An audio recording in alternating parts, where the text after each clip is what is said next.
Are you a man looking for an intensive program to help you overcome your sexually addictive behaviors? Gateway to Freedom is your answer. Gateway to Freedom is a 3-day intensive workshop for men seeking to overcome sexually addictive behaviors. Whether married, single, or divorced, Gateway to Freedom will help men regain hope for a new life of purity and real contentment. The workshop is conducted by experts in the field of sexual addiction recovery. Your experts have over 35 years of combined experience. Read testimonials of workshop alumni at gatewaymen.com. Get all the info and register online at gatewaymen.com or call 1-800-49-PURITY. Hi, my name is Jonathan, and I'm the founder of the Gateway to Freedom Workshop. I want to personally invite you to be part of our next intensive coming up December 5th through the 7th. So call us today at 1-800-49-PURITY or visit gatewaymen.com.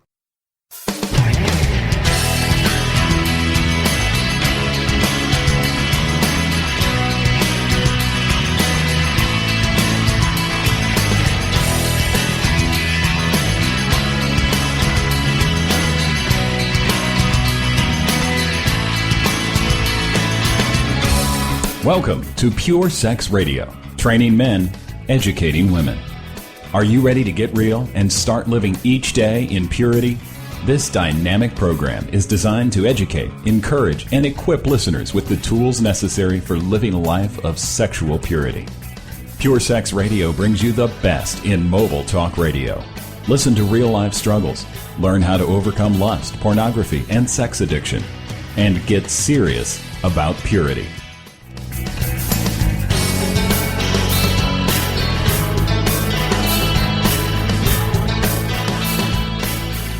Good day, radio listeners. Welcome to this week's edition of the Pure Sex Radio broadcast. We're glad to have you here with us. My name is Jonathan, and we have back with us today Phillip Telfer. Phillip, glad to have you back. Thank you. I'm glad to be back.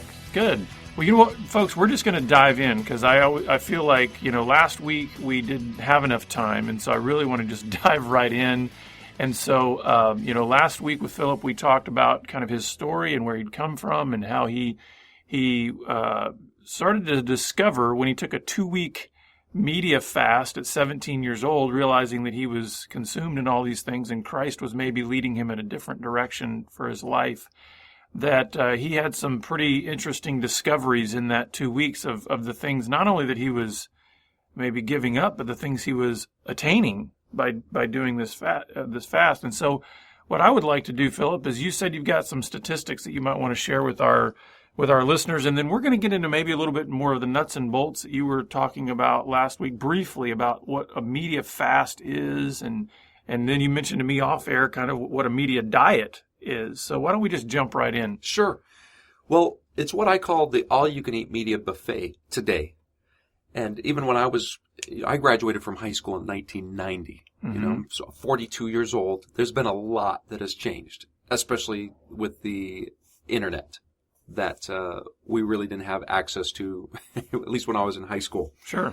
But today, according to the Kaiser Family Foundation's research, they have found that the average teen consumes 7.5 hours of media every day. That's 53 hours a week. A day? 7.5 hours a day. Now, if you count... That's a full-time job. It is. And if you count media, what they call media multitasking, because that's also common, watching television while texting friends, that number calculates up to 11 hours per day. It's actually only taking up 7.5 hours. But, with the multitasking if you were to parse it out, it would be 11 hours a day. I had no idea. No. I mean, I knew it was a lot. I thought it was a couple of hours, something like that. 7.5 hours, yes. And then the average mobile teen, which there are very few that don't have a mobile device now, but the average mobile teen now sends or receives 3,417 text messages per month. Oh my goodness! So we have over 100 a day. Over 100 a day. Let's not talk about teens. Let's not just pick on them. According to Nielsen ratings, a lot of people have heard of Nielsen ratings. They're the ones who have get samples by putting boxes and monitoring people's television habits. And what they found that the average American watches 4.7 hours of television every day. That's the average. 4.7 hours. And the sad thing is, back in the 50s, my parents both tell me about the time when they were children that they remember mom and dad bringing a TV into the house for the first time. Mm-hmm. So they recall that. They were part of the first generation introduced. So I was a part of the first generation that just always grew up with it. It was in the house the day I was born. But the shocking thing is in both of their stories, neither of them had indoor plumbing yet. Wow. In the 50s. They didn't have indoor plumbing, but they had a TV. And this was going to be something that was purported to be going to bring the family together. It was we're all going to be able to spend more family time around the television. Well, who would have thought that would give rise to a generation today where there are now more TVs than there are children per household? Wow. In fact, it's worse than that. There are more TVs in the United States than there are people per household. So according to the 2010 census, there are 2.59 people per household in the U.S. That's the U.S. Census. Mm-hmm. But presently there are 2.93 TVs per household in the U.S. Wow. So that's, it's another sad thing is that 43% of 3 to 4 year olds in America have a TV in their bedroom. Hmm. And 1 out of 5 toddlers under the age of 3 have a TV in their bedroom. So we begin establishing media habits at a very young age, or what I call appetites. Yeah. So, okay. So in those statistics, I have my own preconceived notions and feelings towards that, but let's just take, those statistics at face value. Okay. So you're talking about, here's this, 7 hours a day consumption of these teens and more televisions than there are family members in a house, and even these young kids having TVs in their rooms. Okay. That's all telling me kind of the facts about the realities of where TVs are and media. Why is that a problem? Yes, that's a good question. Well, let's start with that last statistic I shared about 1 out of 5 toddlers under the age of 3 having a TV in their bedroom.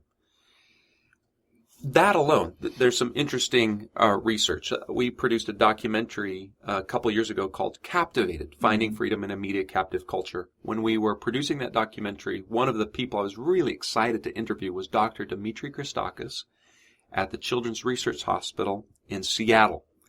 And his research, as well as others in the same field, is intriguing because he reiterated what the American Academy of Pediatrics has recommended for over 10 years now, that no child under the age of 2 should watch any television. Well, why? You get back to what's the question? Well, in their research, they found that exposure of TV to children in those really young years, while their brains are developing, they begin to orient to a screen, and there are 3 things that they have been able to determine. There are possibly others, but these 3 things for sure, they have seen clearly. Children who are exposed to television in those years during this intense time of brain development, as opposed to children who are not, they have a less of a vocabulary. Believe it or not, even if they're watching educational shows, they have a smaller vocabulary than children who don't watch TV. They have shorter attention spans by the time they reach school, and their cognitive abilities are less, so it's stymied during that time.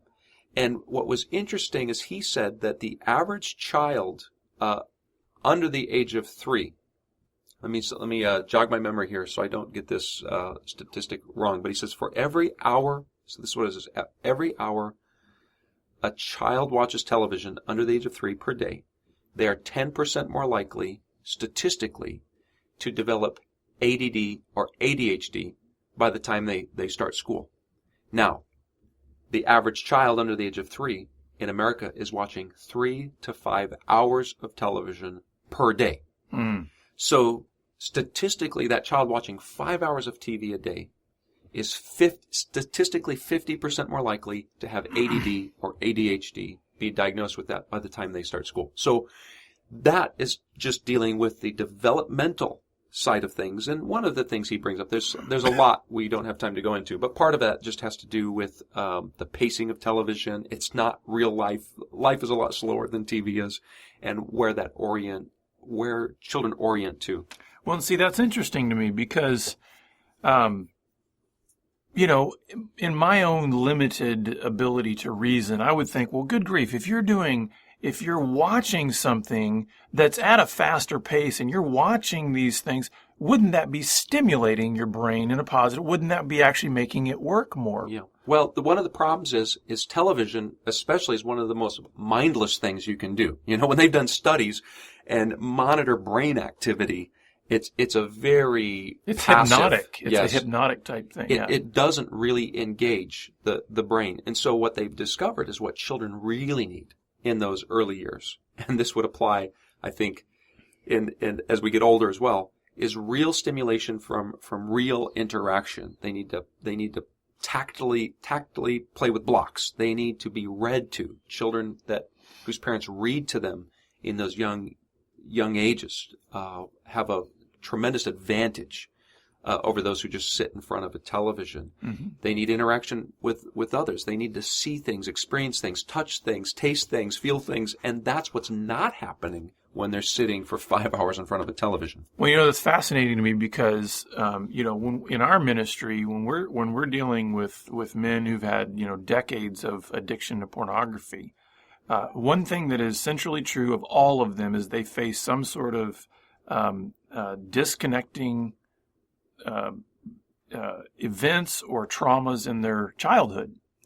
And what's interesting to me is what you're saying here is, this device that you said, last week, or when you said the television's coming into the home, that they said this was going to be a thing that connects families, is actually doing just the opposite. It is limiting a person to a certain sensory experience that is disconnecting them from what their bodies, their brains, their life needs. So it's saying, and this is what we've found, is that every single guy that we've dealt with that's developed a porn addiction or sexual addiction, he has become trained to isolate and disconnect in order to perpetuate this addiction. Well, it sounds to me like what you're saying is one of the key instruments that helps people isolate and disconnect is a television. Now, with that being said, we're not making the television itself something evil. That's correct. But when you're talking about 4, 7, 11 hours, you're talking about these massive amounts of quantities of time on a device that has been shown to not be that healthy for our brain development, and we know that the brain is the central processing unit of our entire bodies. Yes. Then we may have a problem here, right, in terms Yes. of development and connection and really kind of the fullness of life. Well, I've been intrigued over the last several years with the subject of neuroplasticity. Oh, yeah, it's amazing. and or brain plasticity, this idea of the neurons that fire together, wire together, Mm-hmm. and the neurons that wire apart, fire apart. Now, for the average person like myself who has read these things, it can be pretty overwhelming. So I like to try to boil it down for people to, so I for the most part in my life, been agricultural areas with fields. And if you think about walking through a field of uncut grass, it's tall. You could walk for a long ways. And even if you walk through a field, you might be able to later on that day see maybe where you have walked. You might knock some of the grass down. But if you were to walk that path every day, multiple times a day, what's going to happen? Eventually, you're going to have a worn path. Yes. Yeah. And it's not like you couldn't divert from that in that field. You can go to the right or to the left, but you're going to take the path that's most comfortable. And that's a real layman's term of understanding neuroplasticity and laying down what these neural connections and these paths that basically say, this is what I do a lot of. Dr. David Walsh says what the brain does a lot of, the brain gets good at. So if the brain gets good at engaging with television for hours and hours on end, then that's what it's going to be comfortable with doing. It's going to be uncomfortable doing other things. It's not that it can't do other things. And especially when the brain gets attached to things that are specifically going to be releasing things like dopamine and endorphins That's right. and the pleasure chemicals in the brain.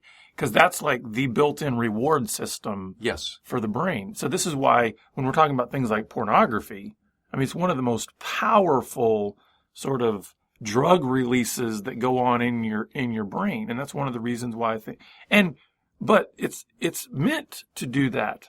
like God created our sexuality to release some of the most powerful but through a chemical different response. process. But Exactly. through a different process. Exactly. Pornography as well as video games. They're finding the same thing in video games that they've found in some of the studies with pornography.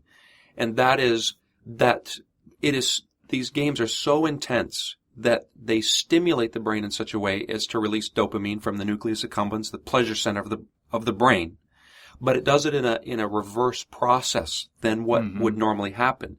Normally it would start with the prefrontal cortex, this executive center of the brain, when you're actually doing something, when you're working hard, and that will tend to trigger that nucleus accumbens and give pleasure for hard work. But when you are, whether it's pornography or whether it's this intense video game, what they found is that pleasure center is basically, it's goosing the system, and it begins to put out these amounts of dopamine in an unnatural way. Well, you have to fuel that somehow. And so it begins to draw blood away from the executive center of the brain, actually making the person feel like they've accomplished something when they haven't. And this was something I've learned not only reading some books, but Dr. Jeff Myers, in our documentary Captivated, he also spoke about this whole process in such an intriguing way. And so it begins at a very early, going back to children. Do you know what the average age that a child begins watching television in the U.S.? Well, it's probably less than 3 years old, right? If you were telling me that... It's 4 months. And the reason it's 4 months, wow. most mothers would know that guys, we're going to be a little bit slow. Maybe we're not as in tune with babies as mom is. Moms will know why it's 4 months and not 3 months. And that's because at 4 months, that's when a child begins sitting up on their own. And as soon as a child can begin sitting up on their own, they're being placed in front of a television. And that has fostered a society that really we're addicted to media. And it's given rise to a generation now where, YouTube, 4 billion videos watched every day on YouTube. And there's 100 hours of video being uploaded every minute. Wow. It would take you 17 years if you wanted to watch 1 day's worth of new content on YouTube, and that's climbing, so we're media addicts. It's like I said, it's the all-you-can-eat media buffet.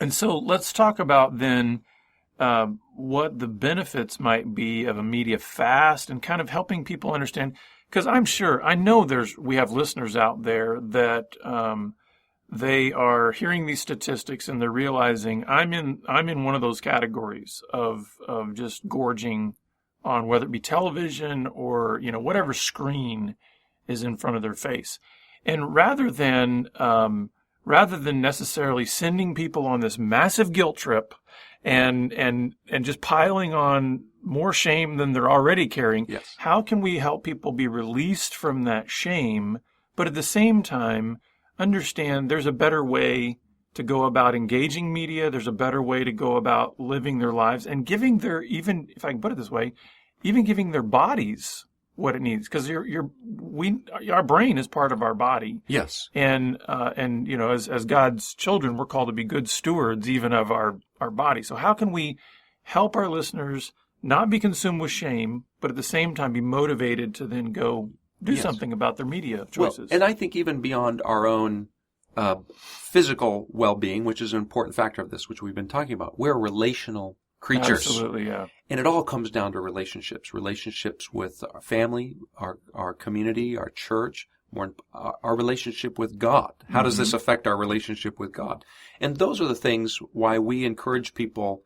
And I should give this disclaimer, first of all, because I talked about not having a TV in my home, and I've talked about some of these statistics. So I don't want your listeners to think that, Philip is like an Amish guy, The truth is, I have an iPhone right now, in its holster on my belt. Yeah. I have several computers in our house. We use the internet. We do watch movies on occasion. We are not a media-free household. We've learned how to handle this as carefully as wisdom will allow us to. But with that in mind, you have to have the right goal in mind. Right. So if you don't want to come under shame and judgment, you have to have the right goal. So one of the things we teach in our ministry, which is foundational, it's if I give workshops or seminars, it's the first thing I tell them. The goal You got to have a goal. And that goal is a life focused on Jesus, not legalistic rules. Mm-hmm. And I like to go back to Hebrews 12, verses 1 and 2. And I'll paraphrase it here a little bit. And it says, "Let us lay aside the weight and the sin which so easily ensnares. And let us run with endurance the race that is set before us, looking unto Jesus, the author and finisher of our faith." Now, that first part of it we can get hung up on because it talks about laying aside the weight and sin. That sounds like what we're talking about. But that doesn't make sense unless you have the right goal, because the analogy that's being used in that passage is a race. Mm-hmm. And in a race, you step up to the starting line. And if I was in a youth meeting, I will do this on occasion. I'll find 2 volunteers. I'll ask who the 2 most athletic guys in the school or the youth group are, and I have them come forward. And then I'll take a piece of tape, put a line, and I'll set a course for them. I say, you're going to race around this gymnasium, and then you're going to cross this finish line. This is the goal right here. And I'll say, and they love competition. So sure, yeah. On your mark, get set. And then before I say go, I pull a fast one. I'll have a backpack, hidden somewhere, and I'll pull it out, put it on one of the racers, and then begin to load about 50 pounds of lifting weights in that backpack. And now he begins to, wait a minute. Yeah. This is going to be harder to win this race. And then I say, on your mark, get set. And before I say go, I say, wait. We do one more thing. And I pull out a roll of duct tape. And I'll duct tape them at the thighs. That same guy who has now 50 pounds of weight on his back. Now his legs are pretty much tied above the knee. So he has limited mobility. And now it's on your mark, get set, go. Even before he takes off, he realizes there's no way I'm going to be able to win this race. And why does that trouble him? For one, he's competitive, but another, he's like, there's a goal. I want to cross this finish line, and I want to win. And so we use it as an analogy to see that, yes, there is a factor of laying aside weight and things that entangle us, sin, but that doesn't make sense unless we already know that there's a race to be won, and at the finish line, we're told that we're to fix our eyes on Jesus. He's the author and finisher of our faith. And if we don't have that in place first, then it's not going to make sense why we should be concerned, how this is going to affect our relationship with God, how it's going to affect our relationship with our family members and others. Mm-hmm. And these are big factors when you have so much screen time and now cell phones with texting. So that sets the broader context then of the motivation for, let's say, a media fast. Yes. Because sometimes people will, in maybe a legalistic mindset, will say, well, hey, this guy Phillip, who seems to know what he's talking about, he's just said on the radio, a media fast is a good idea. Well, I better hitch my wagon to that and go do it and try that. And then when I get really frustrated along the way, I can call him and tell him that didn't work. That didn't change my life, right? That's right. But what you're saying is there's a broader context that says if the goal is being focused on Jesus, then maybe we're not all going to experience a media fast the same way. That's right. But if the goal is still the same, then whether we start with the backpack and our legs completely bound, or we're the other guy who doesn't have all that, we still have the same goal. That's right. And when it comes to that media fast, once again, when you think about a food fast, there are various reasons why people would fast from food. Now, a food fast we can read about in the Bible. Mm-hmm. And when you fast from food, it's to humble ourselves before God, to show that we are weak and we're in need of daily sustenance. But it's also to seek God, to really draw near to Him with desperation. But you can't live that way. That's not normal to live without eating. And so that fast, likewise, when we talk about a media fast, it should be a time that's set aside because you're wanting to, just like a food fast. Some people fast from food not because they're seeking God, because they want to detox their body. They realize that their body's full of toxins, and this is one way to detox. It can be the same with a media fast. It should be both to seek God and to say, God, I want to have better discernment. I want to be able to have better self-control in my life, to discern why this is important, to develop some better convictions about this.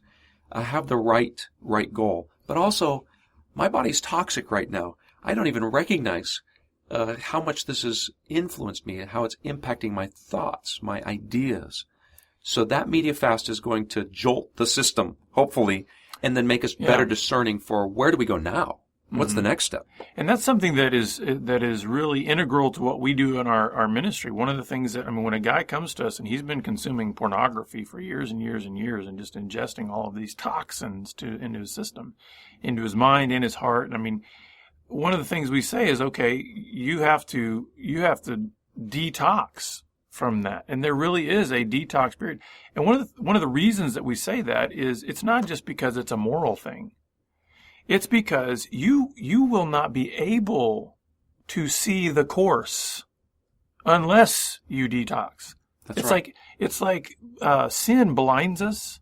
Sin really causes us to not be able to see God clearly or his purpose. So a lot of times we can't even see that context of focusing on Jesus. We're so blinded by our sin. So a detox period helps to clear up our vision.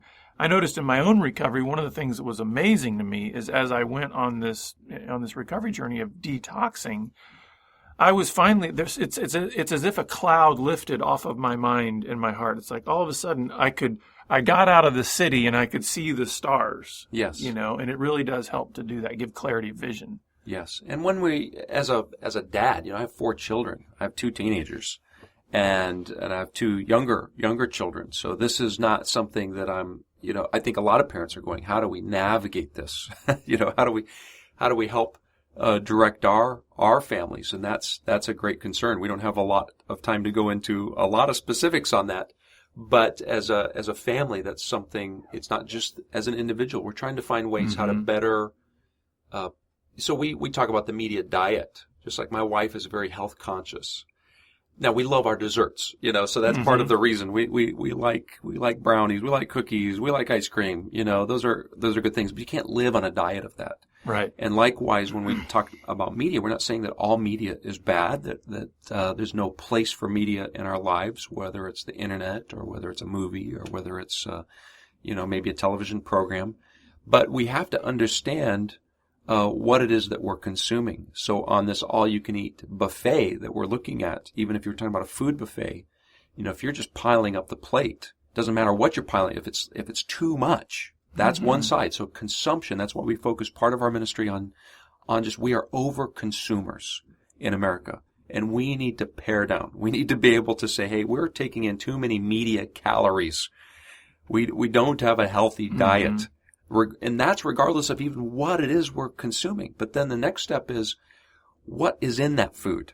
Is this healthy? Or is this unhealthy? And you can even go further and say, well, is this toxic? Because it's one thing to say, I'm going to go on a food fast for 3 days. But nobody says, ooh, I'm super spiritual. I'm going to fast from rat poison for 40 days.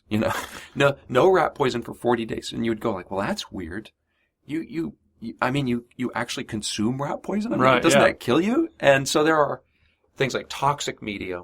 But then that, beyond that, just saying, what is your everyday media diet and being aware, being cognizant of that, what you take in affects your heart, affects your mind, and we need to have a balanced media diet.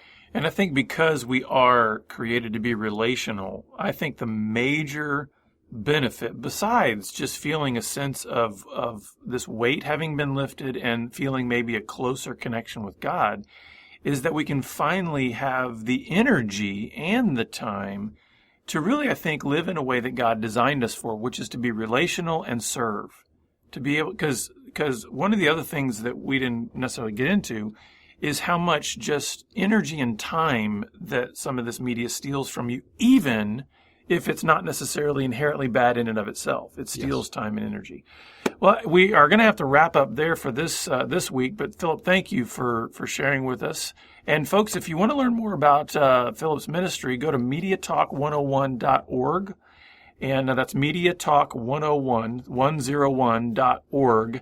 And I would really, our ministry highly recommends the documentary Captivated. I've watched it myself. It's a great documentary. I would really encourage you to get it.